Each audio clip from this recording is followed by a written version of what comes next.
Up in Jamilah's top 5 Yes.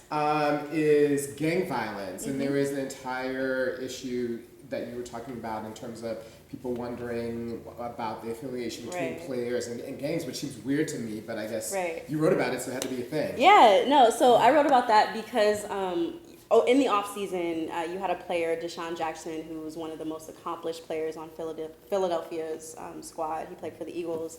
And just basically a bunch of drama happened, and he was cut from the team.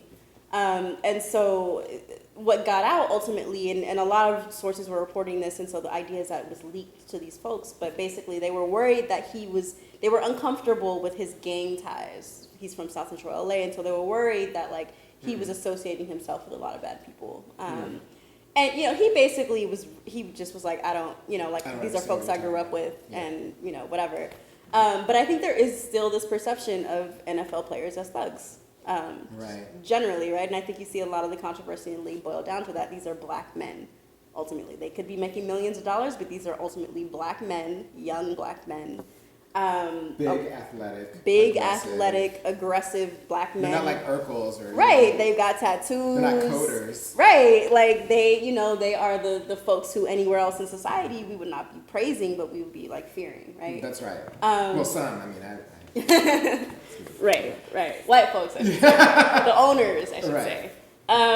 And so you had this whole conversation pop up about, and this also includes Aaron Hernandez, who's a former Patriots player, and he's now in prison awaiting a murder trial. And so there was a lot of discussion about his background and what did we do, or what did he do, and how did everybody miss the signs. And I just think that's a microcosm in the larger society, right? Like, we judge black men, we judge big athletic black men who have tattoos, and so even if they're on stage and on the field every Sunday playing football, we are going to judge them by those standards.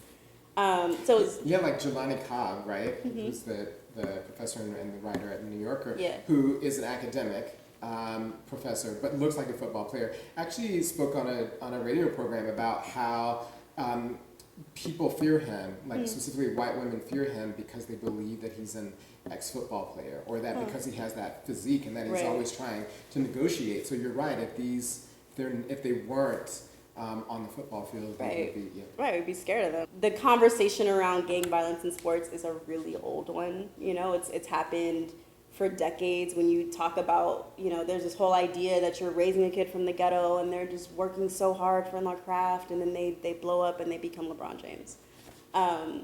And, it's interesting, there was this, I think I was talking about it earlier, but there was this study that was done by, or this analysis that was done by ESPN that showed that the majority of NFL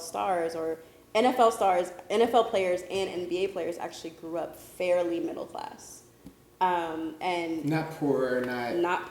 They grew up fairly middle class. But why does there's this stereotype in society, and we'd love to have like this up from slavery idea about that like these were like, what was that movie with Sandra Bullock, something yard, but that movie where it's like this person grew up poor, but then like football saved their life and then catapulted them not only into the upper middle class, but into wealth, and it's the American story, and we want to hold on to that idea. But you're saying that's not true. Most of them are like, you think about it, grew like up in the burbs, you grew up in the burbs. Like, they needed to actually have the resources to go to the professional development skills camps. They needed to actually go to the high schools that allowed them to get national exposure, to go to the colleges where they would be recruited to go to the NFL. And the equipment. I mean, just buy your equipment every year. Football is a really expensive sport. One last question. A lot of fans are beginning to question, because of the list that you laid out, their affiliation with the NFL. So I know one friend who very publicly was a big football fan, and they said, well, this season I'm taking a break. I'm on strike because the accumulation of issues is just too much for me in terms of this league. How do you think a lot of the things that you wrote about are going to weigh on the future? I think it's a big deal. I think it's a really, really big deal. I mean, even personally, like, I'm a really big football fan, and I've hit points this season where it's like, I'm not going to watch anymore. What was your low point? My low point was honestly when, so I'm a big 49ers fan, I'm from San Francisco, and when Colin Kaepernick, even though the allegations of sexual assault turned out to be false, that was just kind of like, you know what, I don't know if I can do it. I don't know if I can continue to engage in this this culture. I also just think that like change ultimately comes from the folks who care about it. If you love something enough, you can change it, or you can work toward changing it, right? So I think that there's a way that even fans, and especially fans, can sort of engage in critical conversations around sports and hopefully change them.